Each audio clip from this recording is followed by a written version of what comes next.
Radhe Radhe friends, कैसे हैं आप सभी लोग। आशा करती हूँ कि अच्छे होंगे। आज मैं आपको बृहस्पतिवार या गुरुवार व्रत की कथा सुनाऊंगी।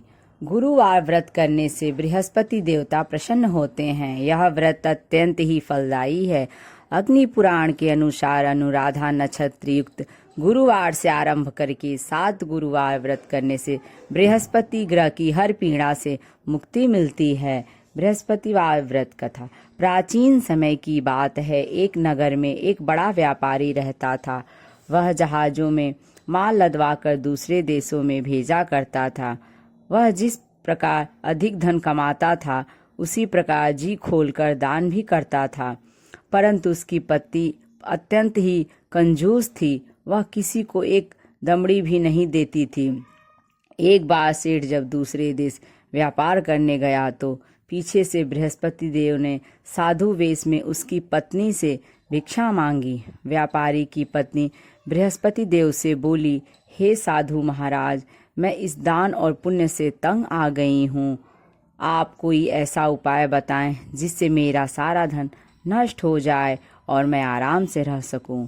मैं यह धन लुटता हुआ नहीं देख सकती। बृहस्पति देव ने कहा, हे देवी, तुम बड़ी विचित्र हो। संतान और धन से कोई दुखी होता है। अगर अधिक धन है तो इसे शुभ कार्यों में लगाओ। कुंवारी कन्याओं का विवाह कराओ। विद्यालय और बाग बगीचे का निर्माण कराओ। ऐसे पुण्य कार्य करने से तुम्हारा लोक परलोक सार्थक हो सकता है। परंतु साधु की इन बातों से व्यापारी की पत्नी को खुशी नहीं हुई। उसने कहा, मुझे ऐसे धन की आवश्यकता नहीं है जिसे मैं दान दूं। तब बृहस्पति देव बोले, यदि तुम्हारी ऐसी इच्छा है तो तुम एक उपाय करना। 7 बृहस्पतिवार घर को गोबर से लीपना, अपने केशों को पीली मिट्टी से धोना, केशों को धोते समय स्नान करना, व्यापारी से हजामत बनाने को कहना, भोजन में मांस मदिरा खाना, कपड़े अपने घर पर धोना। ऐसा करने से तुम्हारा सारा धन नष्ट हो जाएगा। इतना कहकर बृहस्पति देव अंतर्धान हो गए। व्यापारी की पत्नी ने बृहस्पति देव के कहे अनुसार 7 बृहस्पतिवार वैसा ही करने का निश्चय किया। केवल 3 बृहस्पतिवार बीते थे कि उसकी समस्त जो धन संपत्ति है वो नष्ट हो गई और वह परलोक सिधार गई। जब व्यापारी वापस आया तो उसने देखा कि उसका सब कुछ नष्ट हो चुका है। उस व्यापारी ने अपनी पुत्री को सांत्वना दी और दूसरे नगर में जाकर बस गया। वहां वह जंगल से लकड़ी काट कर लाता और शहर में बेचता। इस तरह वह अपना जीवन व्यतीत करने लगा। एक दिन उसकी पुत्री ने दही खाने की इच्छा प्रकट की, लेकिन व्यापारी के पास दही खरीदने के लिए पैसे नहीं थे। वह अपनी पुत्री को आश्वासन देकर जंगल में लकड़ी काटने चला गया। वहां एक वृक्ष के नीचे बैठ अपनी पूर्व दशा पर विचार कर रोने लगा।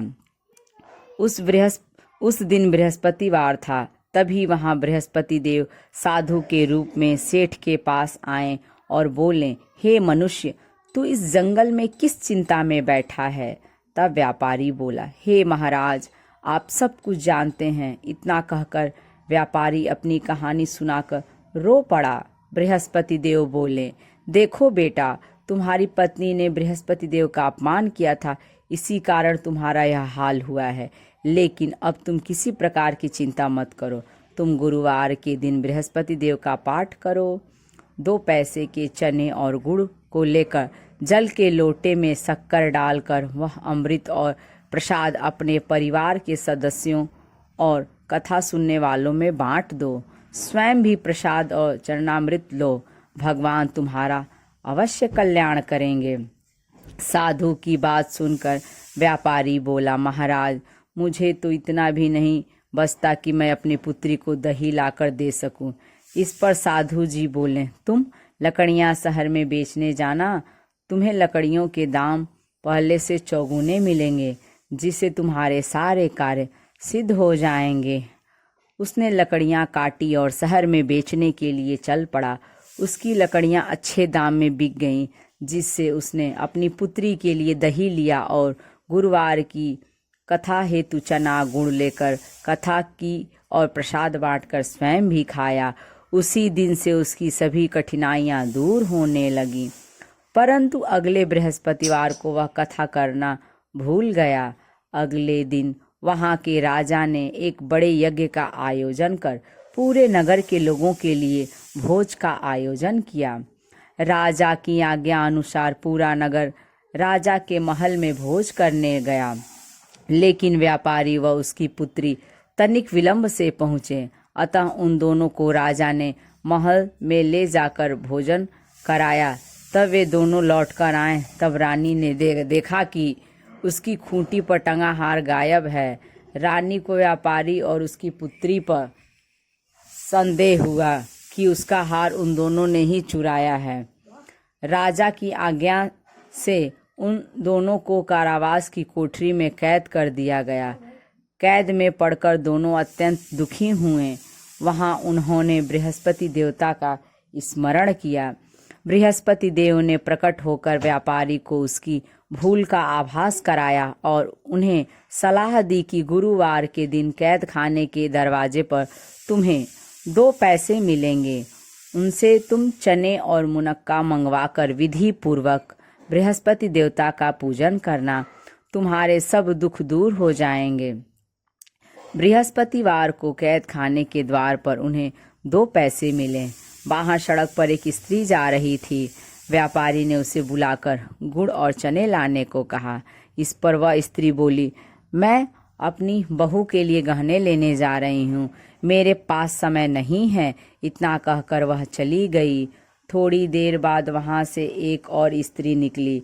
व्यापारी ने उसे बुलाकर कहा कि हे बहन, मुझे बृहस्पतिवार की कथा करनी है, तुम मुझे 2 पैसे का गुड़ और चना ला दो। बृहस्पति देवता का नाम सुनकर वह स्त्री बोली, भाई मैं तुम्हें अभी गुड़ चना लाकर देती हूँ। मेरा इकलौता पुत्र मर गया है, मैं उसके लिए कफन लेने जा रही थी, लेकिन मैं पहले तुम्हारा काम करूँगी, उसके बाद अपने पुत्र के लिए कफन लाऊंगी। वह स्त्री बाजार से व्यापारी के लिए गुड़ चना ले आई और स्वयं भी बृहस्पति देव की कथा सुनी। कथा के समाप्त होने पर वह स्त्री कफन लेकर अपने घर गई। घर पर लोग उसके पुत्र की लाश को राम नाम सत्य है कहते हुए शमशान ले जाने की तैयारी कर रहे थे। स्त्री बोली, मुझे अपने लड़के का मुख देख लेने दो। अपने पुत्र का मुख देखकर उस स्त्री ने उसके मुख में प्रसाद और चरणामृत डाला। प्रसाद और चरणामृत के प्रभाव से वह पुनः जीवित हो गया। पहली स्त्री जिसने बृहस्पति देव का निरादर किया था, जब वह अपने पुत्र के विवाह हेतु पुत्र वधू के लिए गहने लेकर लौटी और जैसे ही उसका पुत्र घोड़ी पर बैठकर निकला, वैसे ही घोड़ी ने ऐसी उछाल मारी कि वह घोड़ी से गिरकर मर गया। यह देख स्त्री रो रो कर बृहस्पति देव से क्षमा याचना करने लगी। उस स्त्री की याचना से बृहस्पति देव साधु वेश में वहां पहुंचकर कहने लगे, देवी, तुम्हें अधिक विलाप करने की आवश्यकता नहीं है। यह बृहस्पति देव का अनादर करने के कारण हुआ है। तुम वापस जाकर मेरे भक्त से क्षमा मांगकर कथा सुनो, तभी तुम्हारी मनोकामना पूर्ण होगी। जेल में जाकर उस स्त्री ने व्यापारी से माफ़ी मांगी और कथा सुनी। कथा के उपरांत वह प्रसाद और चरणामृत लेकर अपने घर वापस गई। घर आकर उसने चरणामृत अपने मृत पुत्र के मुख में डाला। चरणामृत के प्रभाव से उसका पुत्र भी जीवित हो उठा। उसी रात बृहस्पति देव राजा के सपने में आए और बोले, हे राजन, तूने जिस व्यापारी और उसकी पुत्री को जेल में कैद कर रखा है वह बिल्कुल निर्दोष हैं। तुम्हारी रानी का हार वहीं खूंटी पर टंगा है। दिन निकला तो राजा रानी ने हार खूंटी पर लटका हुआ देखा। राजा ने उस व्यापारी और उसकी पुत्री को रिहा कर दिया और उन्हें आधा राज्य देकर उसकी पुत्री का विवाह उच्च कुल में करवाकर दहेज में हीरे जवाहरात दिए।